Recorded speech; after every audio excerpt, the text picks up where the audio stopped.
Educational purposes. You guys comfortable? All right, gentlemen, thank you for coming today. Myself with Professor Matson will be your instructors. Our focus for today is to help you become better baseball players, okay? Be successful, and to make the necessary adjustments mentally and physically, so you folks continue to have a good season and we can continue to promote you. Okay? Wanted to begin by kind of first explaining our background. You might have heard things here and there, but we want you to hear it from us, all right? So that you can think about it, and maybe you didn't know something about us that you can ask us questions. Okay? And this is important because over the last month or two, we've been getting to understand and know you as a person and as a baseball player. Because what we want to do is be able to speak on your behalf about your character, about your actions, about your potential, right? And it's about developing a partnership. Okay? One thing I can say from my perspective before I begin is that once you get past high school, and you're lucky if you have a good high school coaching program, that they run it in a professional manner. Right, that they're focused on pursuing the championship, that they're fair, okay, as far as giving guys opportunities. But a lot of times, it's not going to seem fair. From where you're sitting on the bench, would you agree, Coach? It's never going to seem fair. Once you start to accept that, and you realize that as a fact, then you're one step closer to being more successful. So as far as knowing how to be and how to act in this type of environment, where you guys want to be, right, as collegians.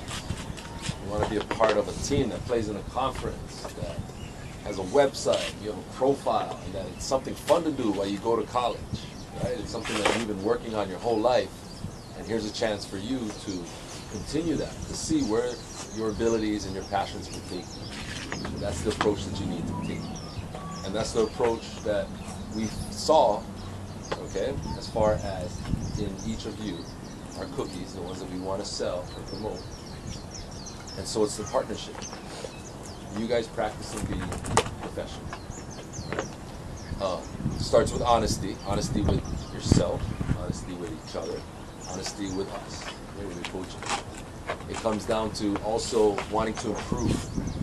There's roughly about 14 characteristics of a team player or a professional. And those are the kind of things that we want to be able to teach you guys. All right, so showing up on time, that's also important right there. Yeah, you're saying you respect the other guy's time that's coming out here, you respect the coach's time, and we want to be efficient. That's probably rule number one, or lesson number one. In order to successfully promote you, we want to be able to tell the baseball coach, wherever you want to go to school, that you can play the game efficiently and effectively. And we're going to talk about efficiency today in your approach at the plate and on the mound. Okay? Not giving away at bats. Many of you have a decent idea of what it takes, but we just want to make sure we're on the same page. Okay? So that when we go to war up on the mainland, we're on the same page. Right? And we put on the best show that we can. People want to come to our show. They want to see why is this show so effective? And it all begins with believing. So where does Coach Barry get this crazy idea that we can be a badass team? Well, that comes from my experience. Okay? I grew up same island as you guys. I grew up country, went to Baldwin High. And I wasn't sure if I wanted to play baseball about freshman and sophomore year. I did it more for social reasons. Me and Zach's dad, we were both the same grade, played Pony League together. We were the bigger kids, never have jerseys to fit us sometimes. But we're committed to making it one day. All right? So it's good to have a partner, a workout partner. You guys ever heard of that? Okay, so Zach's dad was kind of like my workout partner. And then people started coming around, checking out this kid named Kikoa Dafan. He was on our high school team, like in 91, 92.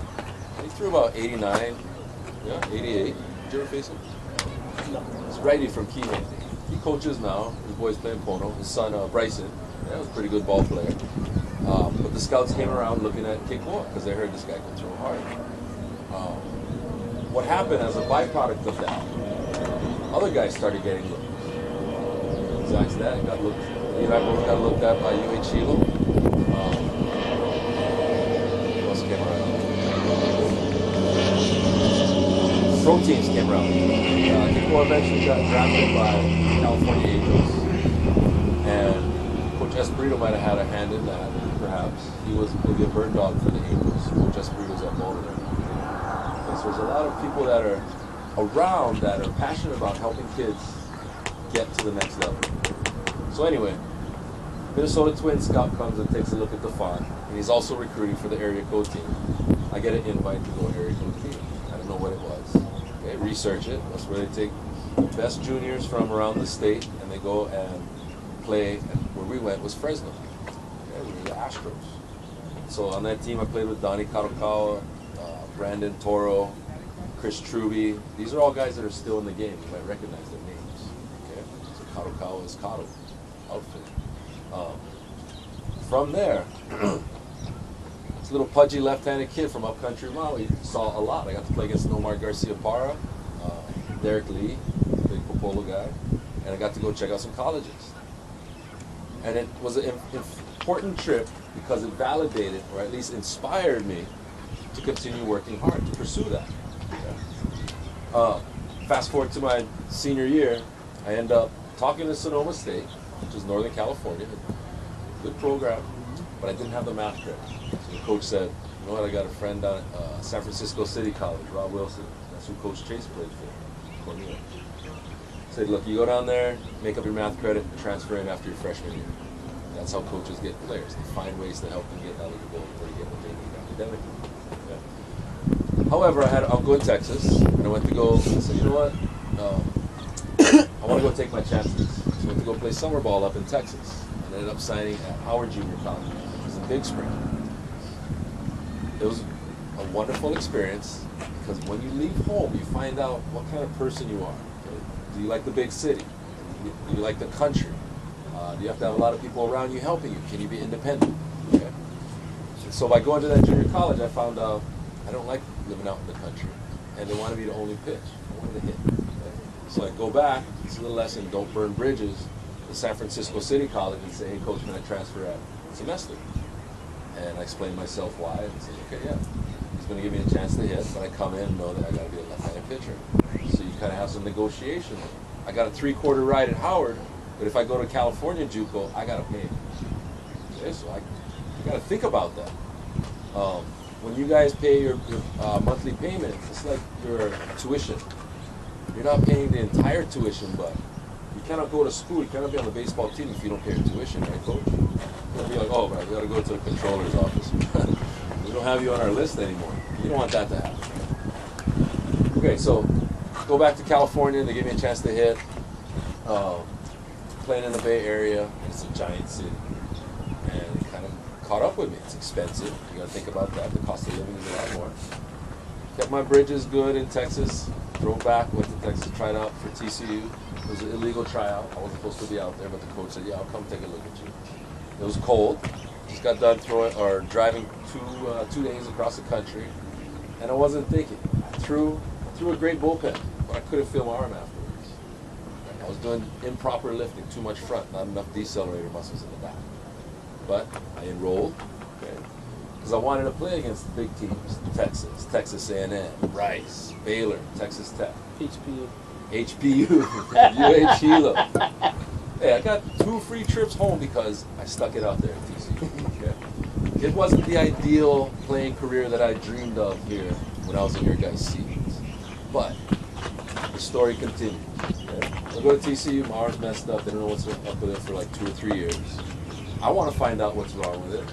How did I get myself in this situation? So I start developing a passion to want to find out about biomechanics. On my team is Nolan Ryan's son, Reed Ryan. He introduces me to Tom House. Tom House is a pitching coach that is heavy into biomechanics, studying it, putting little dots on guys at his studio in California and recording them and gathering a library of players and finding out what are the most efficient mechanics. And so now you have Yeager profited off of that. And the Texas Reds, those guys are just teaching basic baseball biomechanics. I learned that. I went to all his classes, and that's what I got my master's in. Kinesiology, emphasis, well, education, emphasis in kinesiology. So I wanted to learn how to teach baseball players how to use their bodies efficiently to get the most power.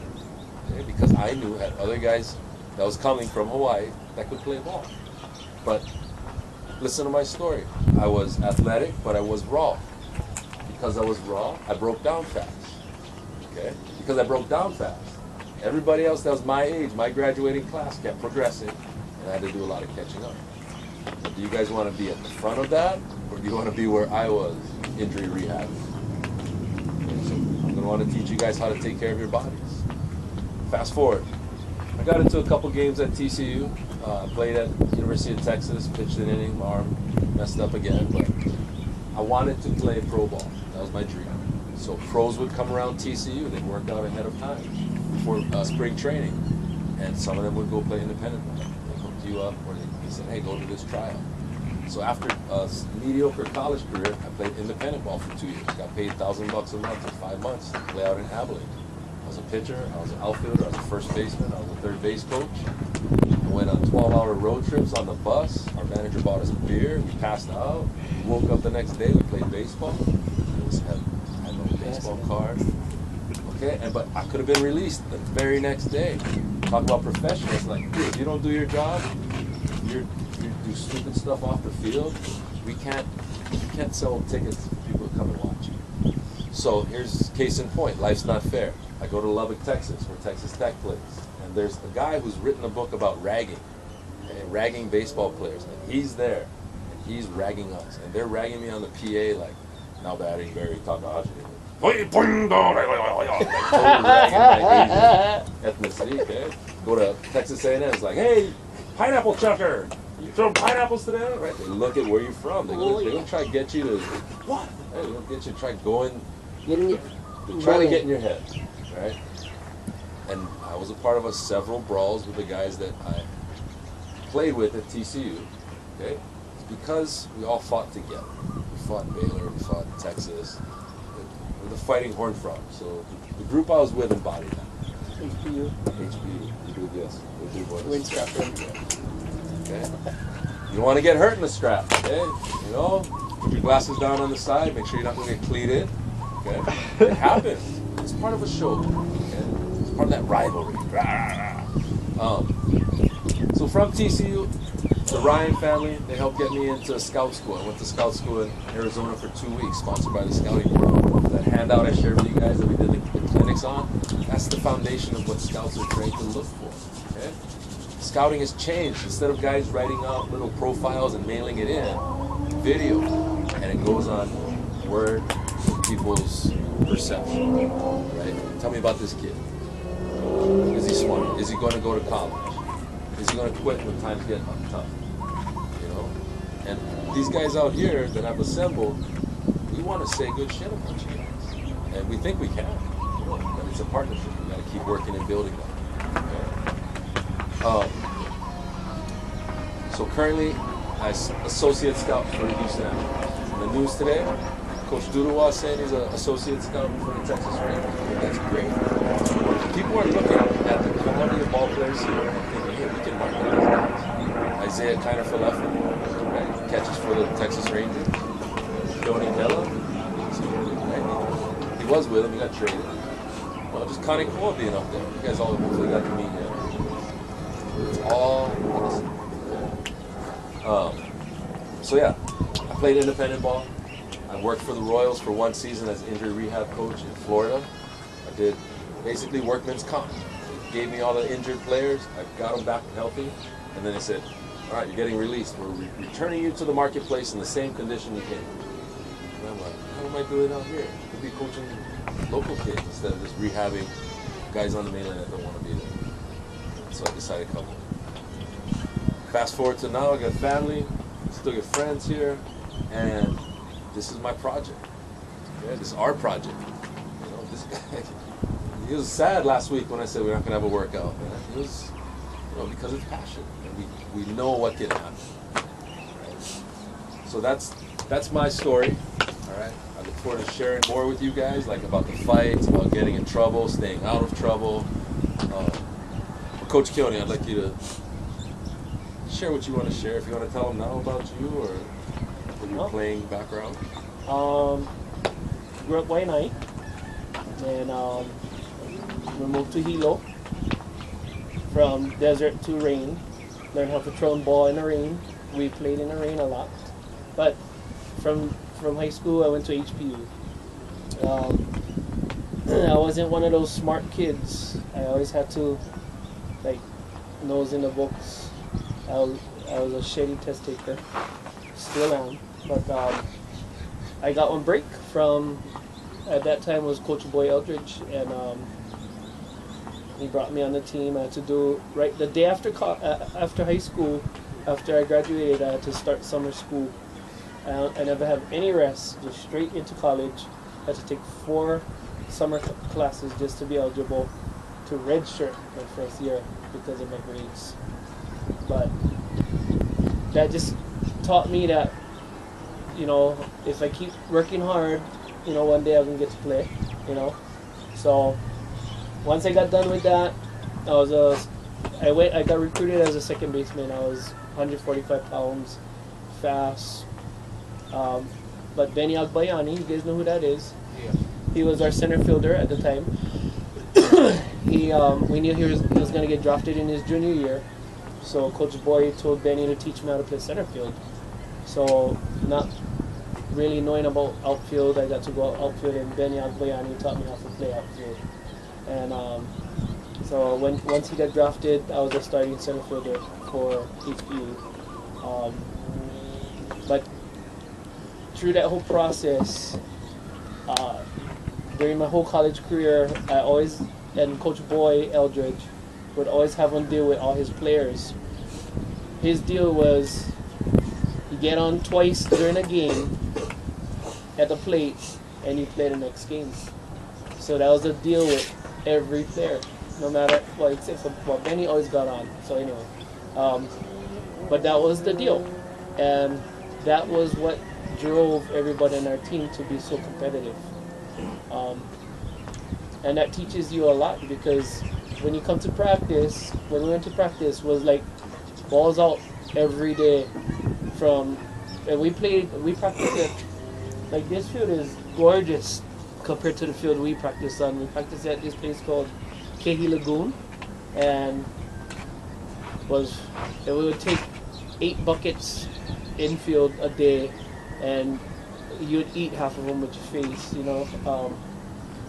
But everybody at that level is so driven, and that's why we want to make sure that you guys are ready and prepared for that. Because when you guys go up there, like I always say, you guys are probably one of the best on your team, right? So I hope you guys know that, right?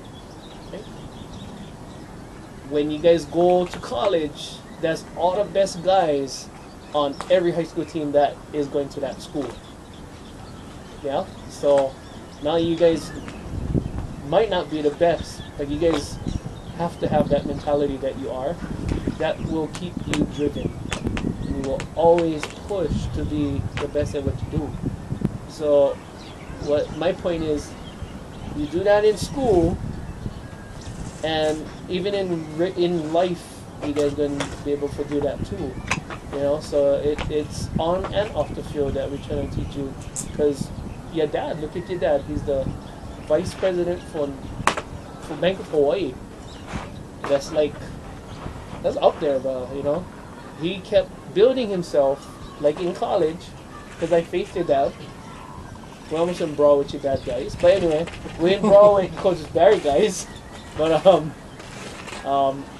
he, even in his outside life after baseball, he continued to make himself better to get to the top of the food chain. And that's what we want for you guys. Okay?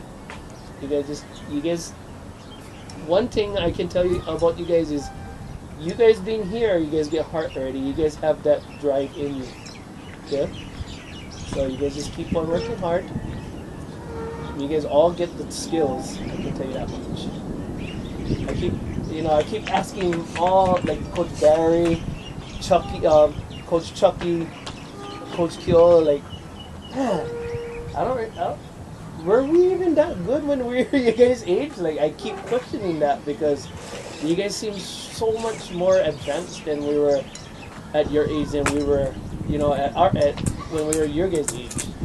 And I don't know. I think you guys are, So anyway, It's technology. yeah. And it's you guys being able to travel to different events and having more people knowledgeable about the right things to do and the way to go about it efficiently and consistently. Right? Efficiently and consistently. So the time it's going to take to polish you folks up and get you ready for the next level or to present you, it's a shorter learning curve. Whereas when we were growing up, like, we didn't get to play with wood bats. I mean, area code is wood bats, but good luck finding where you can order a good one and stuff. I played that. Coach, come. No, go ahead. No, real quick. No. Back we're in Coach's sharing- Day, I saw they had those wood bats, Yeah. right? Yep. But that's the right way, I think. Coach Letty, And we played 9 innings. off there to the side, but what we're doing, we're sharing our perspective. Like, we spent the last couple months watching these guys play, getting to know them, helping them build their profile.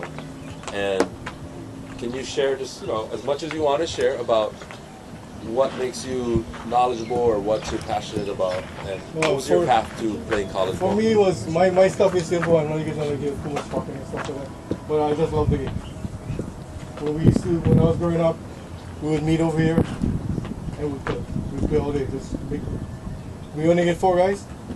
We only can hit right field. I mean, we just come out and play. So it's basically, and that's how much passion I get for the game. I'm an old man already. Right? I'm older than to be getting born and stuff like that. The coach asked and I decided to come out and stuff like that. But all I'm gonna let you guys know is, like they were saying, the opportunities you guys get right now is unbelievable. Okay? But just because you guys are on a travel team and stuff like that, don't think things are gonna be made for you guys.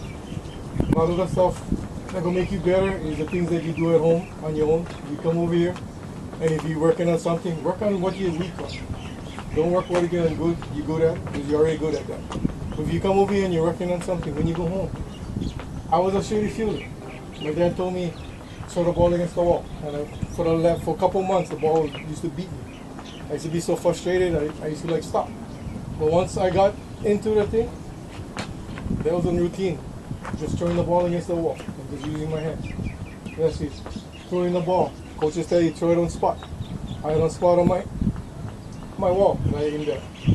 And I had no leeway because above was wood. If I hit the wood, my mother would yell at me. Oh, shit. But I would throw at something. So I can at least say for myself, because I tried that, I can pretty much get pretty close to what I'm throwing at. Okay? Some of you guys are going to get to throw at third base, maybe you guys came close and next one you're like, holy shit, how can you so far? But whatever you do, try to do the best of your ability, because the game of baseball is catch, throw. Okay, basically catch and throw. If you look at all the good teams from Honolulu or whatever the good teams, when they catch and throw, you kind of like, oh, that's impressive. The not so good teams, when you watch them, you're like, running for the fans, throwing balls all over the place. But whatever you do, try to make yourself better. I used to swing in mock orange, practice is not enough time for you guys. When we come over here, the amount of time you get for your practice, you guys gotta do a little bit more than that. And that's how much I even did there. I'm gonna guarantee these coaches over here, they never stop right over here. Dad, take me down to the park or grab one of your friends, go down the park and do something. But when you guys do them, remember quality instead of quantity. And go just do something for the hell of it. I just was working with my nephew over there. And I told him, whenever you do drill, I always ask the coach, why are you doing something? Because don't just do this, okay? And you don't know what you're doing. Because if you do it wrong, how you know how to correct this? So if the coaches tell you to do something, don't be afraid. Ask them, what this for, coach? He should be able to tell you why we're doing something. And sometimes they're gonna make you do something above and beyond, because to break down one bad habit, sometimes we gotta do a little bit different. And when it comes game time, we're gonna come normal. But game is simple, catch and throw, anything, you can do that, that's half the game right there. And think baseball, when you watch something, if you see a situation and stuff like, think about what you would do. Or if they did something like, I wonder why they did that. Because the more you can think, the more you can try to outthink the coaches, the more you're in front of the game. You don't want to be over here and reacting to what happened in the game. Man on first base, nobody out, first inning, more than like maybe they go back. So you play according. But if you just know nothing in your mind, it's like you're not ready for something. Yeah? So always try to be one step ahead of the game. Because as you guys get older, keep off 90% physical, 10% mental. When you guys come up here, pretty much 75-80% mental. Because everybody is good already. Yeah? The other part is physical. When you get up to college and stuff, but you don't think so, but these guys are smart. They're out there, they think what's going on. The more higher up, the more baseball activity that I have. Yeah? But for me, that's simple. I just love the game. I used to do anything. Like Coach asked, I'll be out there. I don't know much about Ken because I'm an old school guy. I'm not up to all the newfangled stuff. Whatever you guys need, What Coach is talking about is before we started with professionalism. Right? Communicate. Ask why are we doing this and understand. You're going to be a human being a lot longer. You're going to be a ball player, and these skills will translate. Okay. I can say that is why these guys are here. We're not here to try to make millionaires. Okay. We're here because we want you to be successful adults. If you can build on that, you can have fun doing it, working hard. Who knows how successful you can be, right? All right, gentlemen. Thank you very much for your attention. Got any questions, comments? Guys want to add anything? All ready to work? Let's get to work. All right, why don't you come on out? Let's get started. Honor your time. It should be done in about an hour from now. We're going to start by talking about approach, pitching approach. So you're going to grab your gloves, make your way out here. Coaches, feel free to come in. We're going to do foul drills, but like from the field perspective, hitting perspective.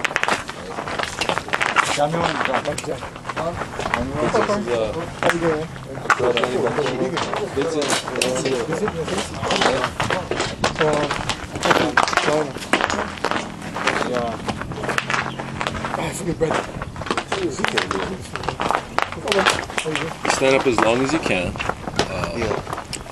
And then I want you to try, give me my cameraman, okay? So it's recording right now. Just kind of let it keep going. Let me know when it runs out. I got more memory cards.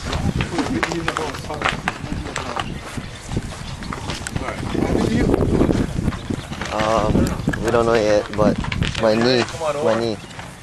Meniscus, I hope. I hope it's nothing major. Meniscus, your meniscus that you can More things for you Yeah. to take. Let's go, Lynn. Where's that camera going? So we gotta take video for the guys not here. Okay.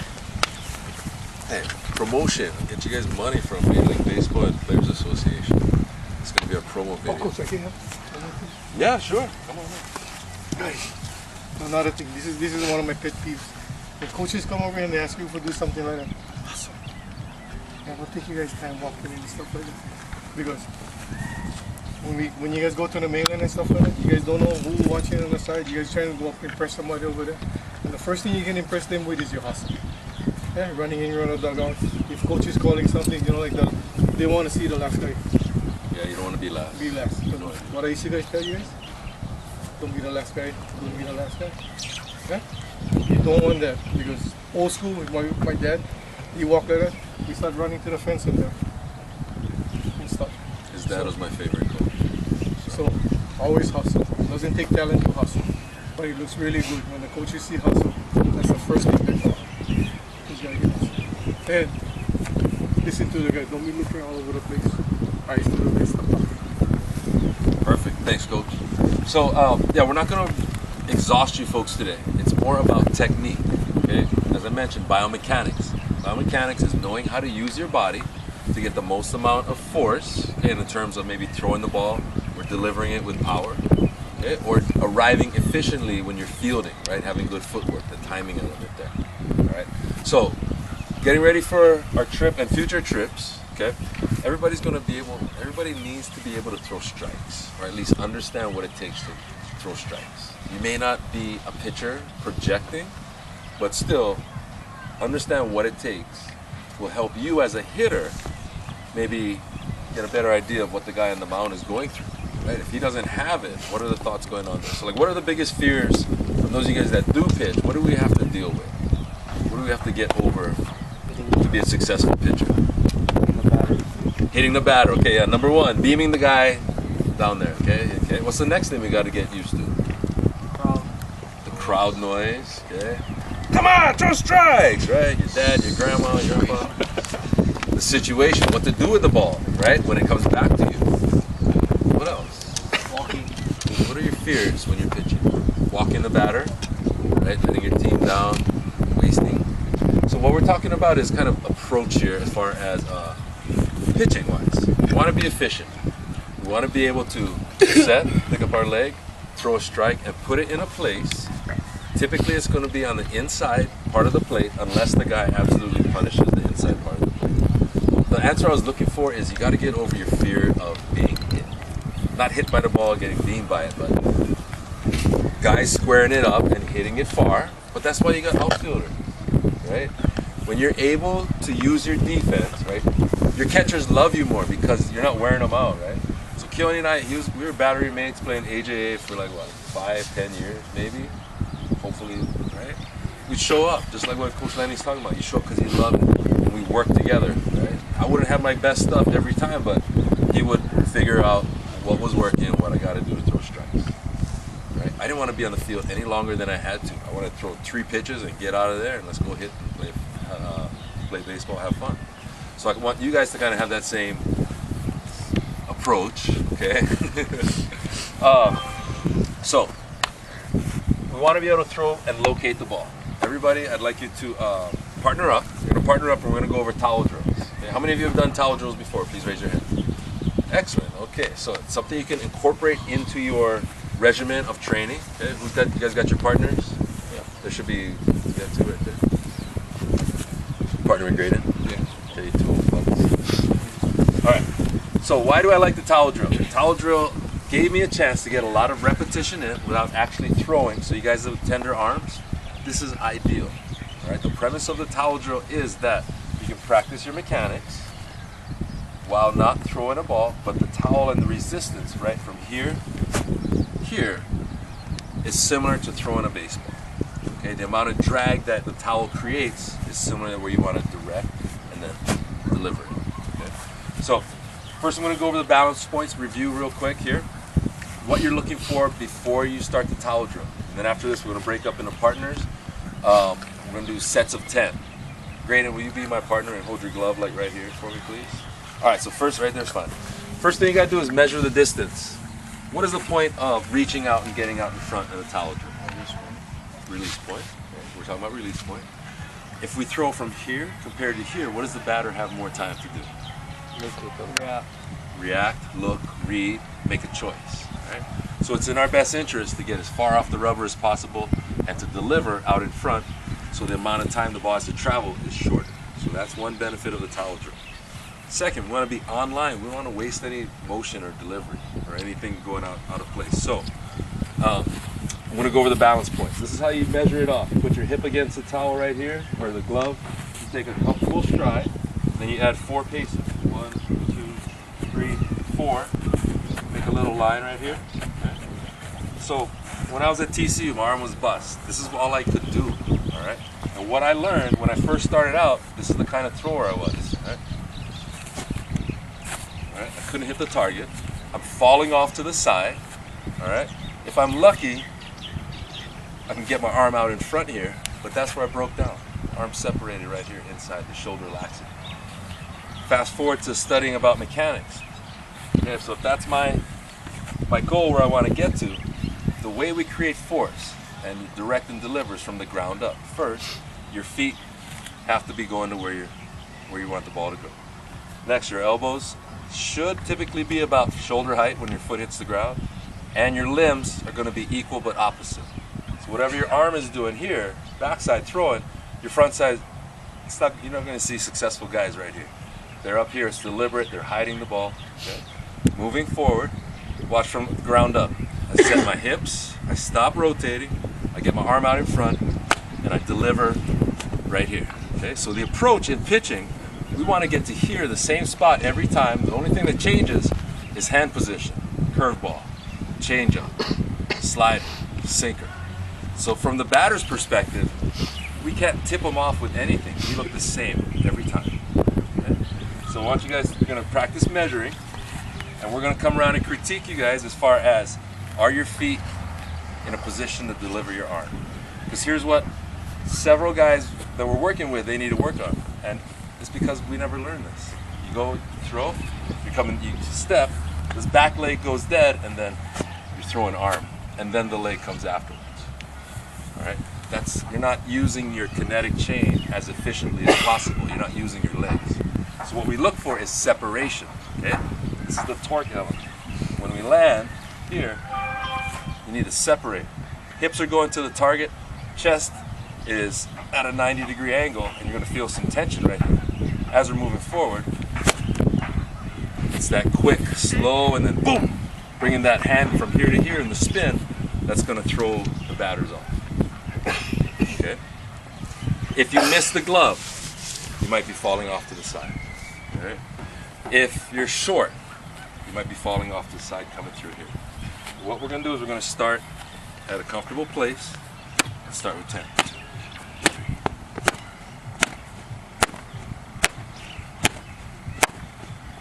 Okay. Okay.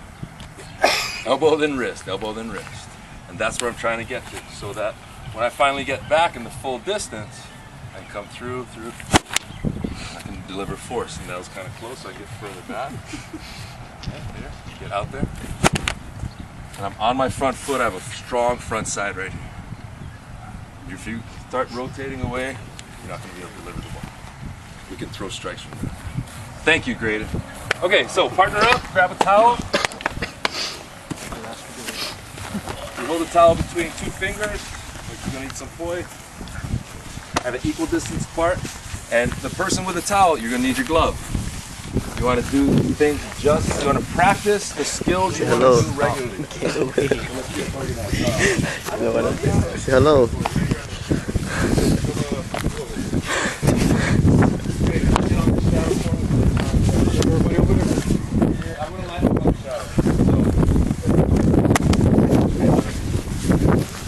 Alright, gentlemen. Person with the glove on the shadow, please. Alright, there you go. Okay, measure them up, put your hip against the back glove. Put your back hip against the glove. Take a stride away from your target. Comfortable stride. That way, Anu's got it. Plus 4. 1, 2, 3, 4. Oh, he's far. I want creator. This one mark. That's good. Okay, so we're going to start out by first, from our mark, take an easy stride, plant your lead foot.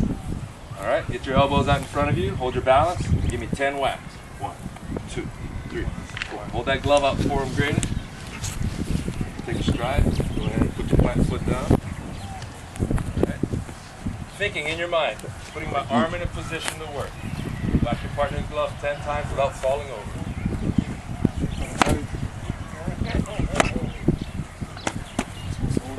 Alright, man. There you go. Look at that. Alright, we got one right here. Let me see. Let you turn it on.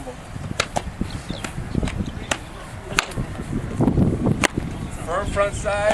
Check out the glove. You got to balance. Work. You know, Work. Easy stomach. balance. Yeah. Balance. Caution.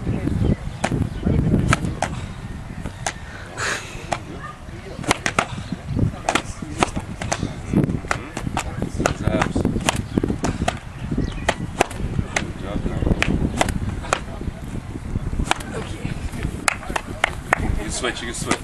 So core strength, right? You feel the need for core strength. You want to use your arm, go ahead and switch, Graydon. Your glove side arm. Dude, you were so far back. Like this? Huh? Yep. No, I have big feet though. Like 2 feet. There you go. Oh. You start where the guy's glove is. So, yeah, put your butt up against his glove. Put your glove right here. Right here. Yep. Take a stride, comfortable stride, balance. 4 heel to toe paces. 1, 2, 3, 4. Okay, so right around where that is. Now you can come a little bit forward. You're efforting to hold your balance and whack it. Okay, so come forward about one more, right there, okay? That's it. Good. Harder. That's it. Good. Hold your core. Excellent. Good. Good. What you have to use here, folks, is your kinetic chain. Right? Your strength from your foot all the way to your fingertips. You gotta have a stable base. Zach was so much further.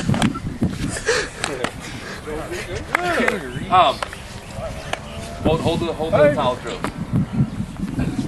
Pay attention to your feet. Right? Now, if your feet is wobbling and most of your weight is on the outside here, you're inefficient. Think about it. You're spending energy trying to hold your balance. It's just like when hitters are hitting and their front side is kind of curled off. Your body's not designed to balance that way. It's designed to balance on the big part of your big toe underneath and on your heel. So be deliberate where you place your weight on that part. It's like you're putting pressure on the inner part. That's where you want your weight to come from, that power line. Right? Not like this. You don't want to be bow-legged. Right? Try to push your knees together and see how much more stable you are. Come on. Don't fall. Chest, yep, chest over front. You gotta switch. I think I'm actually recording. Yeah. Been recording for 40 minutes. Only over your chest as much as it'll lie. While they were talking the whole time, it was recording. Was it actually? Yeah. Keone Painter yesterday, he's lunging at the Did he pitch yesterday? batter, and all his balls are going off to his No. What the other day? You know, so but that's kind of part of his training. He wants to get velocity, but it's something he's got to stop the front side. It's the first Snap it off. All right, here we go. Pay attention to where Oh, you don't play your varsity? weight is on your feet. Never bring up freshman. Yeah, go ahead. He Set killed some everybody 10. next year. The grade you got to go? Because they're stupid. Okay, yeah. Well, actually, we're in the middle. All right. Emphasizing where you're putting your foot. We're not full on yet. We're still now. We're doing 10 whacks, but we want the weight on the instep. Think about your knees, putting your weight together, back leg up. All you go.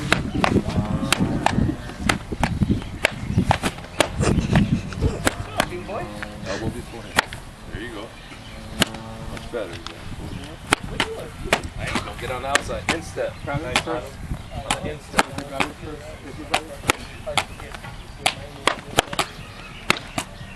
Hey, Connor. How you feeling? Do some towel drills? Go closer. I know. That was my shot. Hey, Liam, come on this side. Some other nice faces. You're not getting them full, so you Here, you got this. this is what you gotta start. Yeah. No. It's in my car.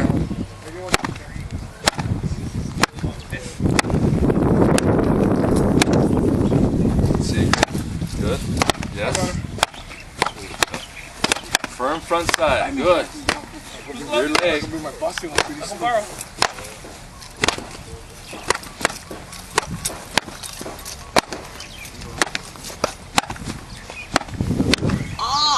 You did this before?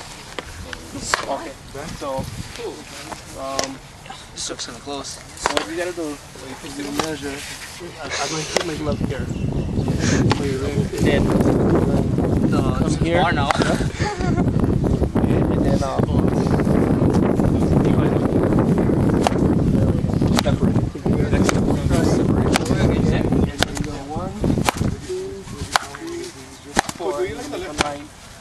Okay, that's gonna be your stride. Okay, so come over here. Come over here. You're pretty close, bud. Put your hip against here. Okay, so it's going to be a line up and get stride. Okay, then go 4 steps. Yeah. Okay, make one line right there. Okay. So take Come on, your- James, take got your the step, spotlight now. take your stride, and stop right there. Okay, now, from there, you're gonna balance on your. Go ahead. Are you right there? Front foot should hit. Lower half already in line.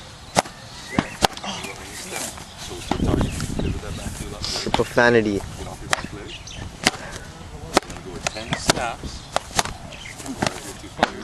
Gotta balance, gotta balance. There you go. Just like Corey and James doing on the side.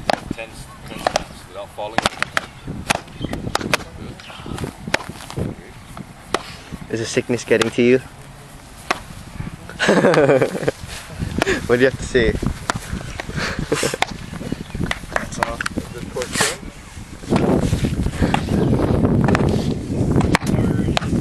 Alright, thanks. Take a break. Okay, hold the towels. Eyes over here. You get where you can see me, Zach. Stay in line. Thank you, gentlemen. Alright, we're going to move on to the next step. Notice I'm teaching you going backwards, so Vince, my partner. Okay, I'm going to take my stride. Stride plus 4. 1, 2, 3, 4. Okay, so this is my goal. This is where I want to be. Now, when I get into my stride, ideally, your foot's not going to be anywhere near where it begins. You're going to pick up maybe 2 or 3 inches by holding your balance, going from here to out here. So if you watch slow motion of pitchers, like from up above cameras, you'll notice that their back foot, they really want to be getting away from that rubber, but you still got to be balanced. Right? So to replicate that, you're going to take maybe about a foot in front of your starting point. Get into your foot strike position, but I want you to emphasize separation. Your hips, just give a little bit of a pop first, hips, and then bring in your upper body. Okay? Why is that important? Well, if you think about initiating your hips first, okay, setting your lower half, getting off your foot, then you got all this potential energy right here, and if your arms are in a position to strike, then you can deliver and be ready to field your position. Compared to if we take a stride and our back leg is not active, then we're relying on only our arm and our balance to try and bring the arm through. Let's get your body over your front foot, hold your balance here, make a solid strike on the glove. Separation. Let's try it. There you go, sir. So from your distance, foot strike, okay, find your hips, initiate your hip pop first, get that back hip towards your target, get over your front foot. That's the old way, huh? Okay. Go ahead, Connor. Teach you something you never know. Okay, foot strike. Hips before shoulders. Yes, there you go. The way you generate force, biomechanically, your hips have to pop before your shoulders in the direction you want to create force. Just like hitting. The legs got to go first. When your front foot hits, your hips should be kind of set already. Efficient. You don't have time to pivot or spin on your feet. Good leg. Show me separation. Find it.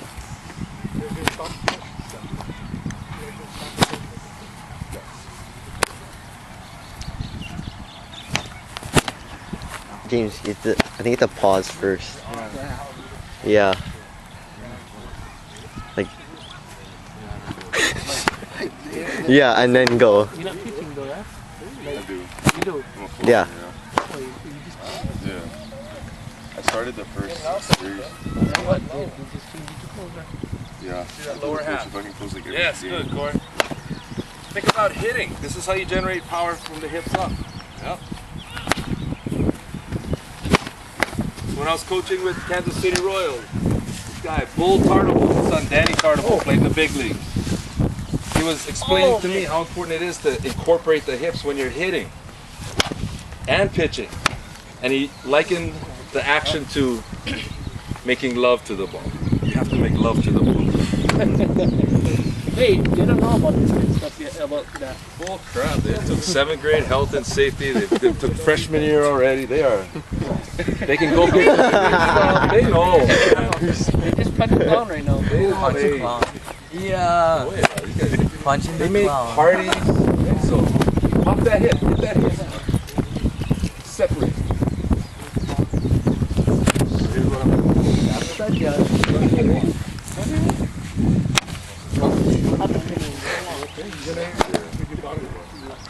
Land in a balance.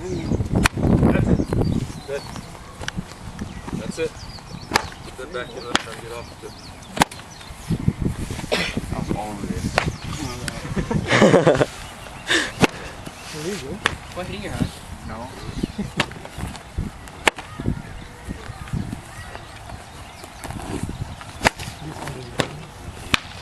Yeah. Okay, we're gonna build on this. Did like 20. Worm. No, he told me it was 20. Hold this. All right, everybody hold. Everybody hold. Everybody hold. Okay, so what we're talking about, the last step is timing. We talked about balance, right? You gotta be balanced to deliver energy. You gotta create some type of lever, and that's the separation. Right? Basic throwing is like a teeter-totter or a spin. But when you separate, you use both. Right? You can create force this way or this way. But when you separate, you're doing rotation into extension. All right, so now the last part is timing. We don't throw all one speed when we're pitching. Outfielders, yes, to a certain degree. But pitching, we have more time. There's no clock on us to deliver the ball. So what we can do is separate. Okay, so we take our time. First gear. First gear, first gear, first gear, get into position. Now when our elbows are in front of our shoulder plane, we're aligned, we're coming forward. Now we can go second gear and accelerate from here over your top foot, your front foot. Right? You guys watched the kid from Iolani, or I was watching him throw, the first guy. Slow, slow, slow. He got out in front, he held his balance and went, boom! And he was ready. Okay, so 2 gears. That's the timing part you guys gotta use. Clear? All right, so here's an example. Up, foot strike, slowly, get where my body's at, what's up